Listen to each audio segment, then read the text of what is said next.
Je m'appelle Hermine Capet, je suis doctorante en droit à l'Université de Rennes. Après mon bac scientifique, j'ai fait un parcours assez classique en droit à l'Université d'Assas. J'ai fait une licence en droit public, une spécialisation et un master en droit international public. Et après ma spécialisation et un master 2 en droit international public avec une option de droit du numérique, j'ai décidé de refaire un master 2 en droit du numérique.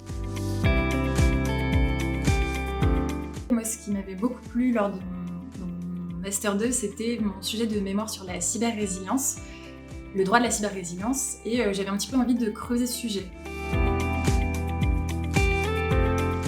Alors, mon sujet de thèse, c'est la construction d'un droit européen de la cybersécurité, un jeu technologique et juridique. Et l'objectif, c'est de voir un petit peu la pluridisciplinarité du sujet, de voir les interactions entre la technique et le juridique, quelles sont les conséquences, comment faire pour faire interagir ces deux spécialités qui ont l'air assez éloignées et qui ont souvent du mal à se comprendre.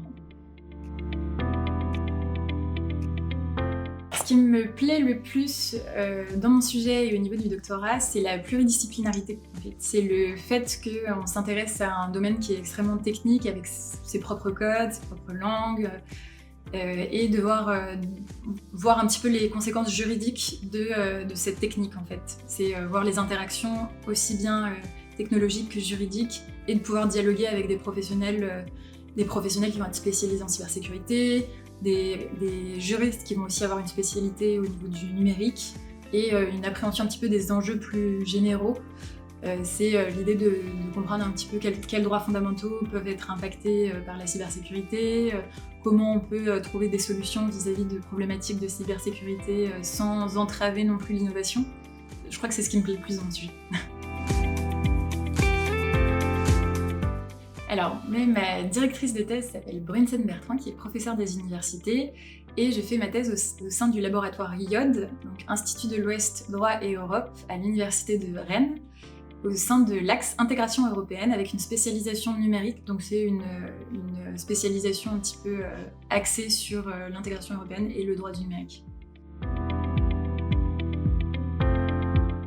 Alors, au niveau des activités, donc la majorité en fait, de notre emploi du temps se focalise sur la recherche, mais on a la possibilité aussi de faire des activités annexes.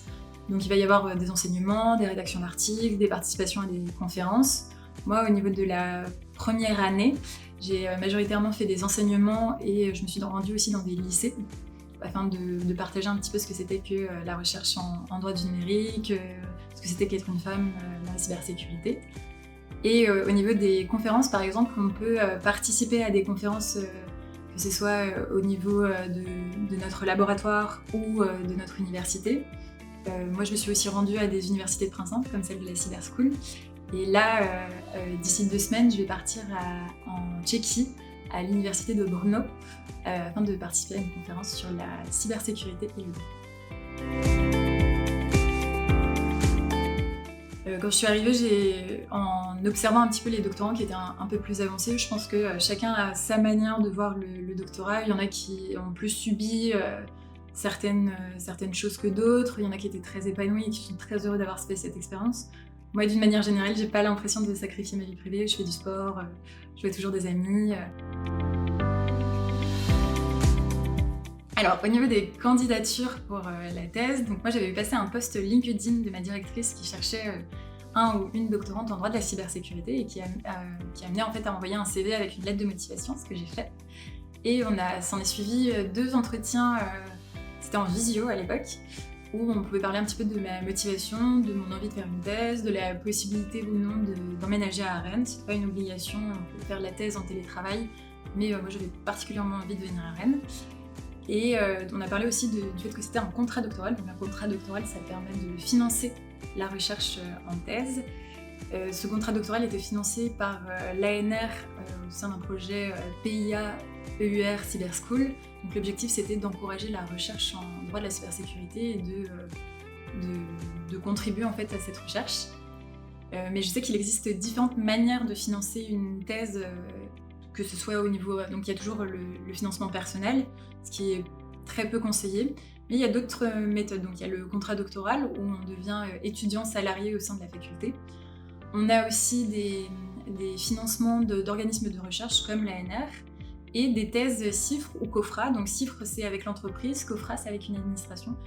Il y a des thèses aussi financées par l'Union européenne. Enfin, il y a une multitude de possibilités de financer sa thèse.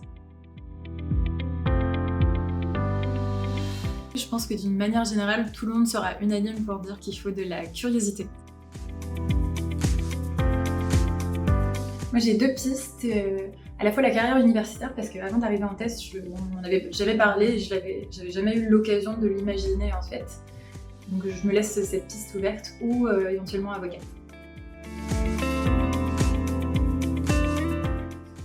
Oui, ne pas hésiter en fait, si justement la curiosité vous amène à vous poser la question de est-ce qu'il faut faire une thèse en droit. Moi je pense qu'il ne faut pas hésiter, si l'exercice du mémoire a à moitié convaincu sur la possibilité de faire de la recherche et le fait qu'on est plutôt à l'aise dans ce domaine, ne surtout pas hésiter. Ne pas hésiter à poser des questions. À la fac de droit, la majorité, pas tous, mais la majorité des chargés de TD sont doctorants ou en thèse en droit, et ils peuvent vous donner leur intérêt pour la recherche, pourquoi ils ont fait une thèse et quelles sont les dynamiques et comment faire.